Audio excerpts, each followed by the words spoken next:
Dre Baldwin. Welcome to the Star Coach Show. Hey, Meg, thank you for having me on. I'm excited to be here. I'm excited to spend time with you. And you are doing some incredible work in the world, all on, working our game, working on getting our work into the world, which is exactly what I'm all about here at the Star Coach Show. I'd love to start with a little bit about what has taken you down this path. What's brought you to do the work that you do today? Well, I think it started from my background in sports. My background is in playing basketball, and I started putting content online way before it was even a thing. So I started putting content out in 2005, was the same time I started playing ball. And I was eventually fell into this role of teaching other athletes. I was playing basketball. So I was teaching athletes how to get better at basketball. And through teaching them, they saw me as a kind of like a virtual coach because I'm the guy they would just go to online and find more material about getting better. So just the coaching skill, I guess, it kind of just started to come out of me as I was putting the material out, and they would look to me as a coach. And again, even though it was basketball, just the ability to coach, which is a lot of it is about being able to analyze things and break things down and take something that may seem complex to one person, but simplify it to make it easy for them to understand. I was doing that with the actual techniques of playing basketball. Then it led to, because the players would ask, given my background, they wanted to know about the mindset behind someone who was doing the things that I was doing. They just saw how consistent I was, and they wanted to know how I was able to go from being a below average high school player to making it as a pro. So they wanted to know about the confidence piece or the mental toughness piece that went with just continuing to try, or the initiative to just even get started on things like that, or getting started, getting known on the internet. Because now, after a few years, Meg, that started to be like a career aspiration, I guess you could say, for Right. the next generation of people. So when I started talking about those things, people who were not athletes started hearing those pieces, and they started to see me as this kind of virtual coach. Again, now I'm not charging these people for coaching. I'm just putting content out on the internet. But they saw me as a coach because I think they really like my ability to communicate and articulate what I wanted them to understand. I've always had this ability to simplify things that, again, might seem complex. So that's really where it started. And then when I stopped playing in 2015, I know we fast forward through 10 years there, but when I stopped playing in 2015, a lot of professionals and entrepreneurs were already in my audience. And I knew I wanted to get into the entrepreneurial space.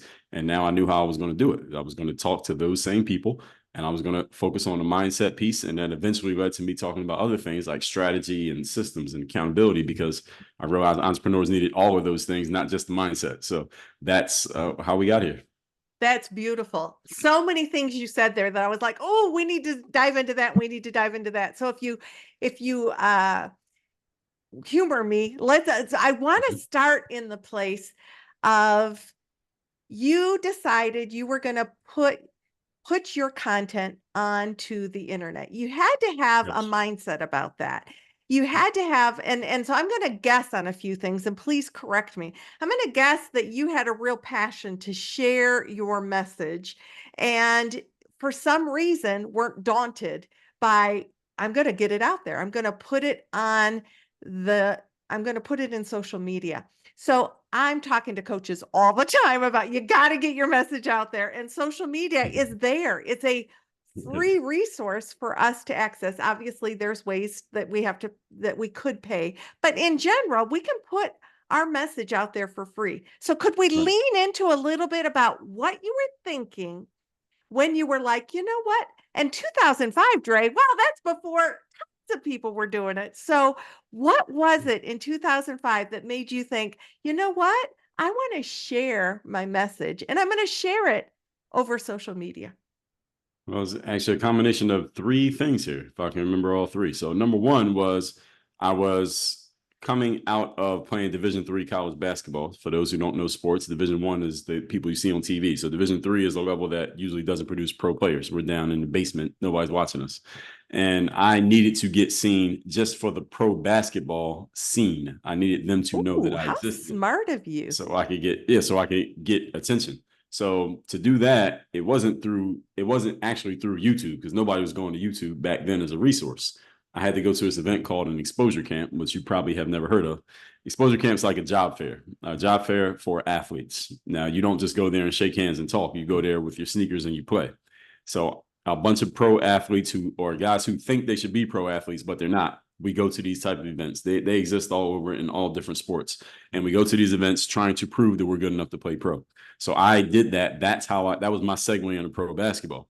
Now, the footage from that event was on this thing called a VHS tape. Now, Meg, do you know about those? I do.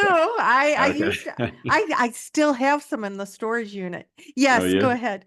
I don't know Okay. why, So, but we do. all right. So the VHS tape, I got that put onto a data CD, and that data CD became the first YouTube video. So that's how I got on YouTube. And at the same time, I'm thinking to myself, well, this is the second thing. I'm not sure that my pro career is even going to happen because again, I'm coming from a Division III school, so my pedigree to most observers is this guy's not good enough because if he was good, he'd be at a Division I school. He's at Division III school. So just in case that didn't work, all right, let's see. Maybe the internet. Maybe it'll be something on the internet. Who knows? And I was blogging in 2005 as well. Before that was a thing. So that was the second piece. And the third piece was I always knew that I was going to have a name for myself. I was going to be known through something. I was hoping that it happened through sports. So when I saw the internet come around, and around this time, this is, I guess, what we used to call Web 2.0, which is where you could create your own material and basically say whatever you want on your own platform. So this is when you start to have blogging and Yahoo GeoCities, and you could create your own little websites, and now social media was starting to come around. So now anybody can say whatever they want. We had our own broadcasting platforms. So I thought, well, hey, maybe the internet might be a plan B option. If I don't get known through sports, maybe I can get known through the internet by putting my thoughts and words out there. So when I saw blogging and YouTube, I said, let me just throw some stuff out there and let's see what happens. It's not like I had this grand scheme from the beginning. I wish I did, but I You had didn't. creativity. Right. That's right. Well, and you So also had to take on some kind of confidence mindset because it's vulnerable to put your stuff out there. So mhm. I mean, maybe you naturally sort of have that level of confidence, but any like self-talk you had to get over to be able to do that? No, Okay. I didn't have a problem putting my thoughts out there because as far as writing, I always knew I had a different way of looking at things, but I always knew, Meg, that I could explain it. So even though I knew that if I just came out and just made one statement, some people may not agree with it, but once I got a chance to give context and explain why I was saying what I was saying, even if you still don't agree, you would understand it. I've always had that ability. So I didn't have any hangups about putting my stuff out there. And as far as basketball went, I knew I was good enough to play pro, and I was looking for any way to get myself seen, heard, and known. I didn't care how it happened.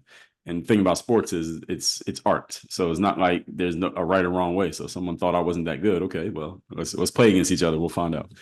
So that was my mindset. I'm a competitive person. You got to be to play sports. So that was the third thing, was just figuring out a way to get myself seen. And the internet might be a way for this to happen because I've always seen, I saw the internet grow from the mid to late 90s when my family got our first computer at home up through now we're into the early first 5 years of this century.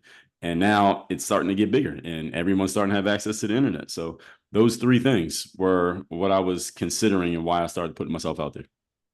So good. So the other thing that I heard, because I want everybody to hear, this is not impossible. This is a very doable thing. So one of the other things I heard is that you had a message. You knew what the message was that you wanted to bring, and you leaned into your strength of, I know that I'm good at explaining things. So Mhm. if I'm going to put it out there and I'm going to have the opportunity to explain it. So the content thing, like how did you determine, well, you sort of described that you were going to put your talent out there. Yes. Any other sort of message that you might have for listeners about the way to get some clarity about what it is that you're going to share? Absolutely. Once I put the VHS tape turned audio, data CD turned YouTube video. Once I put that out there, that video was just a highlight from me playing. It was just me showing myself. Now, again, I wasn't expecting to get discovered by the Chicago Bulls from that random YouTube video. I didn't think that would happen, and that did not happen. What happened though was once I realized that a bunch of basketball players, these are kids, these are at this time I'm 23 years of age. So I had kids who were, let's say, 13 to 18. They were coming to the internet to find information on how to get better at basketball. I realized as soon as I saw the comments on the video, because the comments were like, well, who are you? Who do you play? Where did you play? What schools you go to? How often do you practice? Can you make more videos about XYZ? I realized that they were looking for information about how to practice basketball. They were not looking for Dre Baldwin. They was looking for information, and I just happened to be providing it. And I looked like, based on what they could see in the video, I looked like I knew what I was doing. So that's when the light bulb went off and said, okay, this is an underserved audience. These kids So are just good. like me. They're just 10 years younger than me. So Hmm. all I needed to do, Meg, was think about what I needed to know 10 years ago, So and my good. content would become that. And that's all I did for the next 10 years. Well, and what I love about that is that often we're in the place of um, almost forgetting the beginner mindset. And yet Mhm. it might very well be that beginner mindset in whatever content you're putting out there. I often need to get back into my beginner mindset as a coach to help coaches who are fresh at like they don't know who's my target audience and what do I need to be sharing. And so that beginner mindset, you paid attention to who was watching your videos, the comments that they were giving you, Mhm. and what they The needed. questions, So yeah, that's right. as you got connected with the audience that was watching you, what did that do then to get you to where you wanted to be? Because you didn't necessarily want to be a coach for early or younger guys. You wanted to be seen by the NBA. So Right. what happened? Well, a couple things. Fill So that gap for us. Yeah. yes, a couple of things were happening. So I basically had, once I realized that YouTube was a thing, I had two things going on at the same time, parallel careers. So I'm playing professional basketball. I'm playing overseas. So I played most of my career in Europe. So I'm traveling back and forth to the USA and Europe playing basketball. And at the same time, I'm sporadically putting videos on YouTube when I get around to it. Because again, YouTube was not a business. There was no money to be made by putting videos on YouTube from 2005 to about 2010. It was only around 2009 when I found myself unemployed from basketball and the phone is not ringing. That's when I started to focus more on, okay, I have this audience of basketball players here. The internet is getting bigger. Social media is now a thing. Content is now a thing. And I have an audience. How can I make some money from basketball plus this audience plus the internet? How can I combine all three? And I just finished reading Tim Ferriss's 4 Hour Work Week. And I was a big reader of his blog at the time. And he had put out basically a little primer on how you can come up with an idea for a product and sell it if you have an audience. You actually don't even need to have an audience. I went and followed his primer and I started creating programs. I created my first two ever products. This is how I became an entrepreneur. My first product was dribbling for basketball players. The second one was shooting the ball for basketball players. These Two very products were important priced. things for basketball players to do. Yeah. That's right. That's right. These products were priced, Meg, at $4.99 a piece. And those are the first two products that I created, and they immediately started selling. This is on a one-page HTML based website. Just before the drag and drop, I didn't know WordPress, none of that. This HTML based website. And I started selling those programs, and I already had an audience. Now, mind you, I just spent 5 years building this audience. I spent 5 years building a relationship with this audience, selling them absolutely nothing. So when I started selling, the relationship was already in place. And that's why the products took off immediately. The products were pretty good. They weren't amazing. It was just that I had an audience and I had a relationship with them. That's how it started. So when it came to the coaching part, now they saw me even more as a coach because now they were invested in learning from me. And here's the other thing you got to remember that athlete careers are very short. Not every athlete even makes it past high school, let alone past college, let alone into the pros. And even if you get to the pros, many careers are very short. Most athletic careers for basketball even are maybe 4 years at the longest. That's the average, about 4.5 years. So most of the players who were following me online, no matter how much they practiced, they were not going to ascend in sports. But many of them, again, I'm talking, this is 2009, 2010 when I started selling products. Many of those people are still in my audience to this day, even though they did not ascend in basketball, because the mindset things that I was giving them, they realized, and they would later tell me, Dre, I was following you when I was in 8th grade thinking I was going to the NBA. Now I don't play ball anymore. I didn't even play in college. I'm married. I have my own IT firm and I have kids. And the messages that you were telling me back then, I still apply to this day. So it was the relationship that I built with my audience over time that even as I shifted gears in subject matter, the core message of work on your game still applies to this very day. So that's how the transition started to happen. Was people saw me as a trusted source on A person who just, again, I was able to talk about things that apply to life, not just the specific thing that we were doing, because Right. people move in and out of things. People change jobs and careers all the time. And sports, a very, very small window. So, want everyone to hear that it is about the relationship. Mhm. Dre gave value to his audience for 5 years before he sold a product. Now, I'm not saying that you necessarily have to give value for 5 years before you Right. offer something, but what I am saying is that people in his audience knew that he cared about them, he was giving value, and that built the real, and he knew you were responding to their comments, right? It's not like you That's were right. putting stuff out there and then oblivious to what was being said. You were Mhm. engaging and growing. I Right. love that. I want everyone to hear. You don't, like, often I hear the mindset of I can't give anything away because then why would people buy from me? And my thing in that is when you give value for free, the people are like, well, what do I get if I pay for it if I'm getting all this greatness for free? That's So right. thank you for sharing that story. So inspiring. Now Can I add let's, something to that? oh, please. Okay, so when it comes to the giving value for free, and a lot of people say what you just said. I've had a lot of, even my, I mean, I was telling my mom once to start putting stuff out online. She's like, I can't give away my stuff for free. I said, no, that's exactly what you do. And the thing is, when I first started creating programs, the reason I started creating products is because the players were coming to me and saying, Dre, I love your stuff and I'm learning from it, but you have so much material out there for free. I don't know how to make sense of it. Can you help I me make can't sense of sort it? it. Yeah. That's where my programs came from. I took the stuff that I was already teaching them for free and I just organized it, and that's what they paid for. That is, I got goosebumps because that is so true.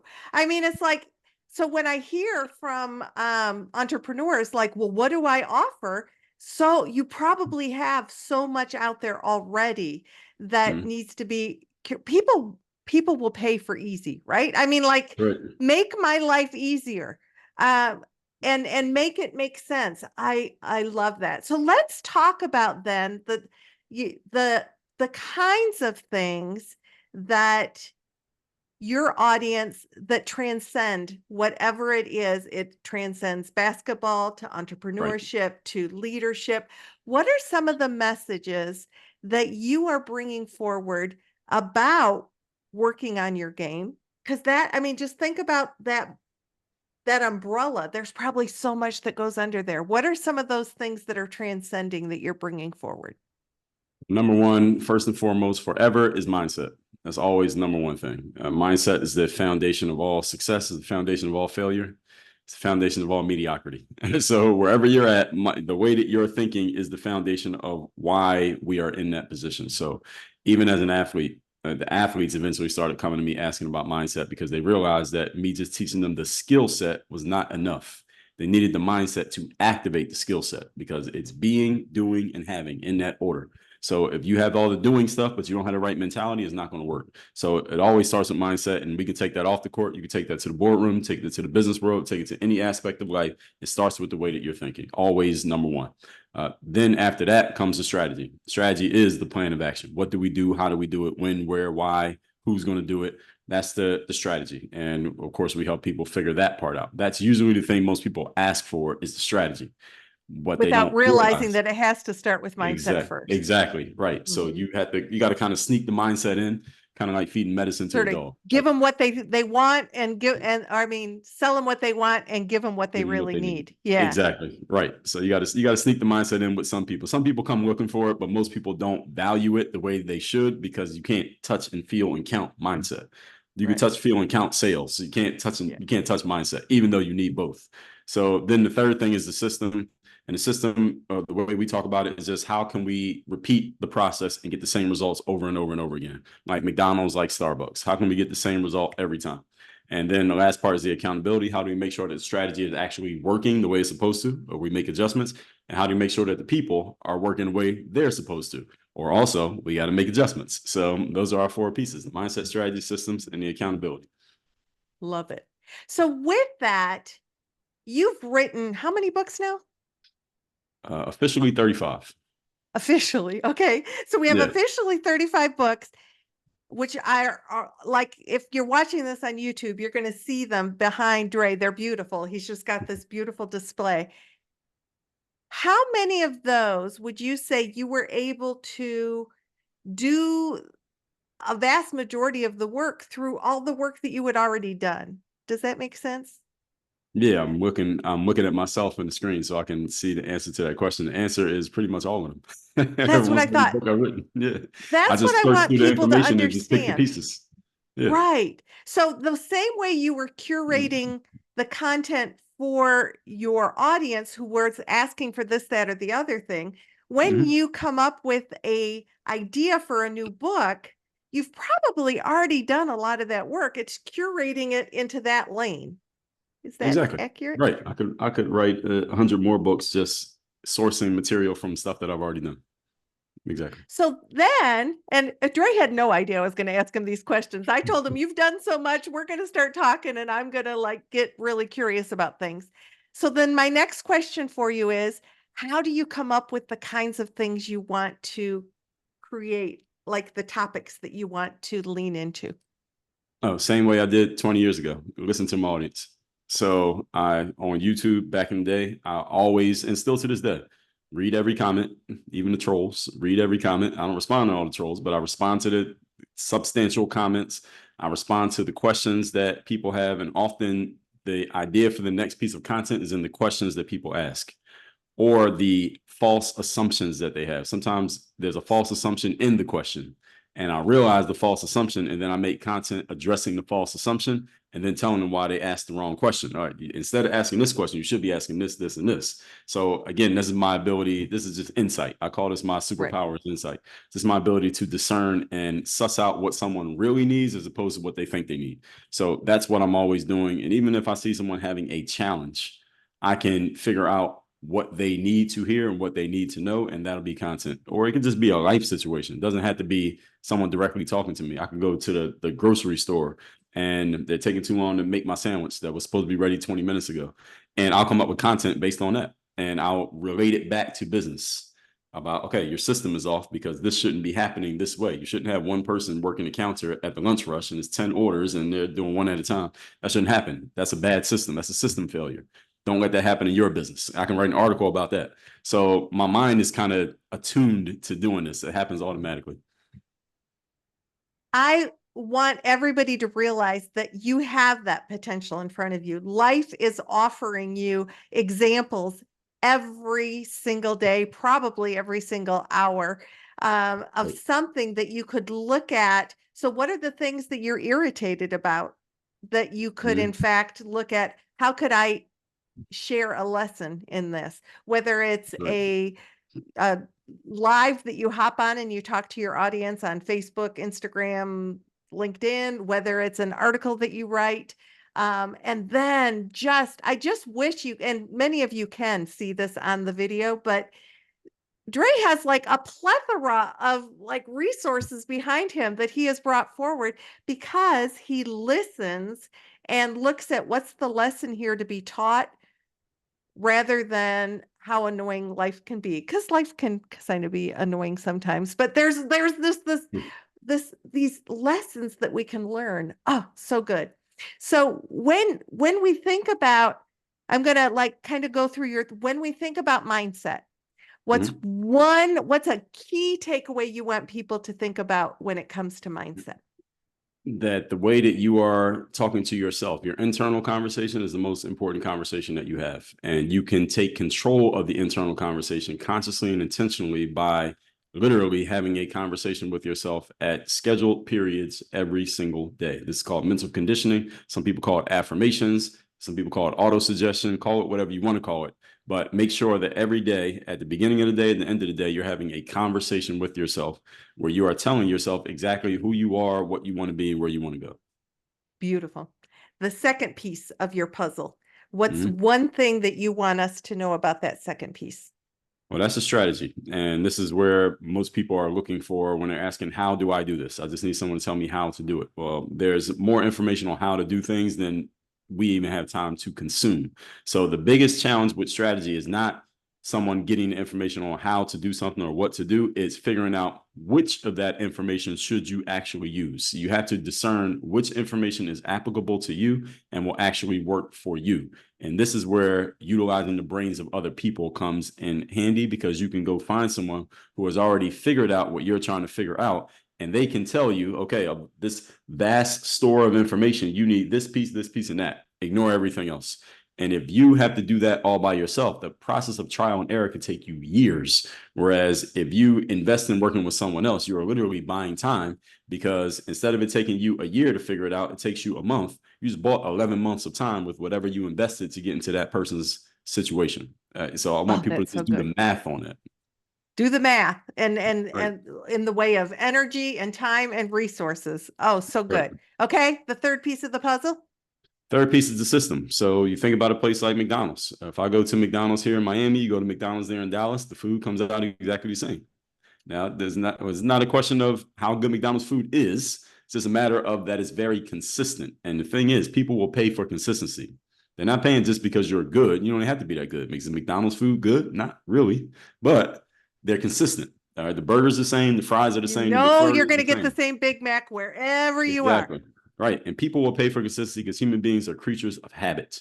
So as long as you are consistent in your dealings with people, they will continue to pay you, because the dictionary definition of a professional, someone who gets paid to do something as their main occupation. And the only way you can get paid to do anything consistently is if you perform consistently. So the system ensures that your performance and your delivery is consistent. Love it. And then accountability. What's your key message about accountability? Accountability is about holding things to account. That means, and what does an accountant do? Accountants can be very annoying, right? Because they're checking everything, they're tracking everything, they're telling you, hey, this is too much, hey, this is not enough, hey, something's missing here, hey, a number is off. The accountant is keeping everything and everyone on track. So accountability is about making sure that your process is on track. Is this actually doing what it's supposed to do? If not, we make adjustments. And that the people are on track. Are you doing what you're supposed to do? And if not, we got to get you on track. So accountability is about holding everything to account. That means we are counting, you are looking, you are tracking, you are measuring. Do not just eyeball. It's not about what you feel or what you think. It's about what can we measure in black and white on paper. Love it. Dre, you did such a beautiful job sharing your journey, and then this incredible, well, you gave a great example of how you are able to explain things so that people can consume them. You did that in this Thank time you. with me today, and I'm so grateful for that. We're going to have links on how to connect with Dre and all the great things that he's doing in the show notes for this episode. As we're wrapping up, anything that we left on the table that you're like, oh, but I would say you can just find me wherever you find me online, any social media platform you like. Most active on Instagram at Dre Baldwin. beautiful. Dre, thanks so much for joining the Star Coach Show. Thank you for having me on. Appreciate you sharing your platform.